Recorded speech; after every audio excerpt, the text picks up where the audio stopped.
wabarakatuh. Waalaikumsalam warahmatullahi wabarakatuh. Di sini saya akan menjelaskan tentang analisis audiens. Bagaimana cara menganalisis audiens. Yang pertama, kita harus tahu apa analisis audiens itu. Analisis audiens itu cara mengumpulkan informasi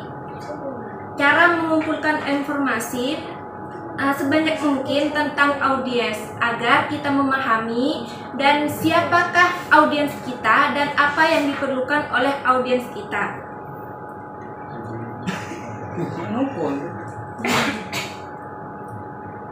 Yang pertama yaitu ada analisis demografi.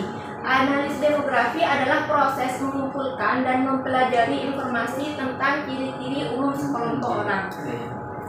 Di analisis demografi ini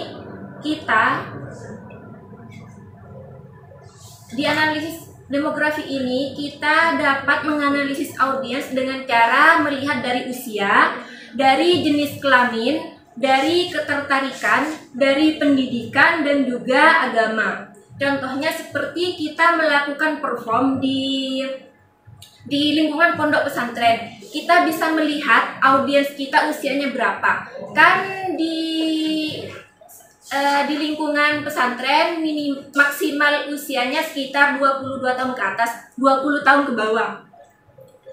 Setelah kita melihat usia audiens kita bisa melihat dari gender, jenis kelamin audiens kita, apakah perempuan ataukah laki-laki. Dan yang ketiga itu lebih dulu ke pendidikan. Pendidikan audiens kita analisis dulu. Apakah termasuk ke pendidikan yang tinggi atau termasuk ke yang sekolah mendasar ke bawah. Yang keempat yaitu tentang agama dan ras suku audiens kita. Begitu. Dan yang kelima tentang analisis ketertarikan. Tentang ketertarikan audiens kita, biasanya kalau umur 22 tahun itu audiens kita tertarik kepada materi tentang keharmonisan, tentang romantis dan lawan jenis.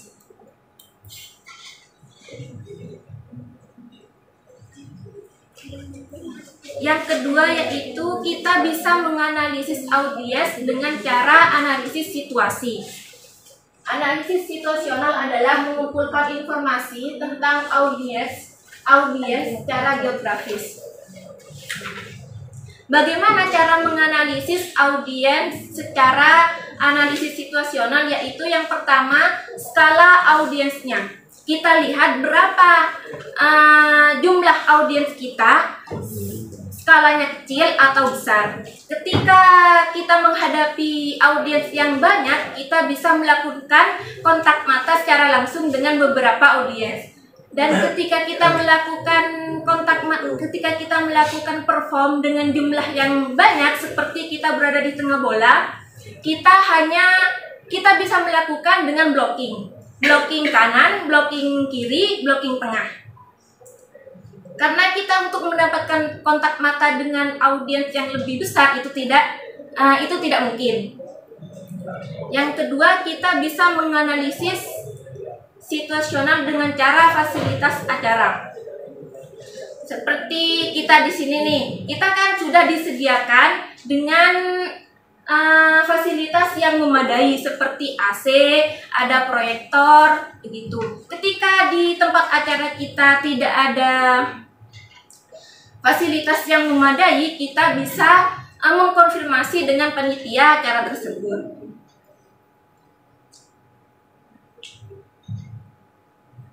Dan juga ketika semisal audiens kita banyak dan tempat kita sempit, maka ketika audiens berdesak-desakan, audiens kita tidak akan fokus terhadap materi yang akan disampaikan oleh kita. Yang ketiga yaitu kondisi fisik audiens.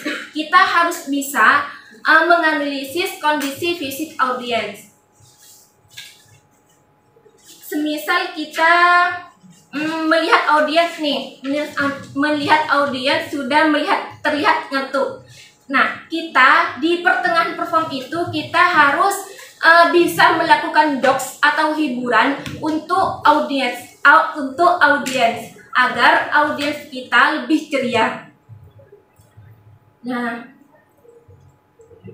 dalam analisis audiens, kenapa kita harus mempelajari tentang analisis audiens? Karena analisis audiens itu merupakan good public speaker or audience center.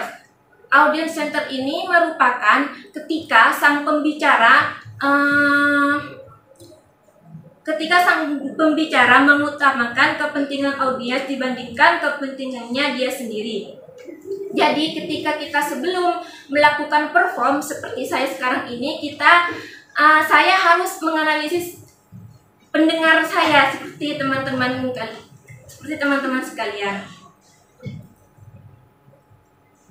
Mungkin hanya itu yang dapat saya sampaikan. Kurang lebihnya mohon maaf. Wassalamualaikum warahmatullahi wabarakatuh. Waalaikumsalam warahmatullahi wabarakatuh.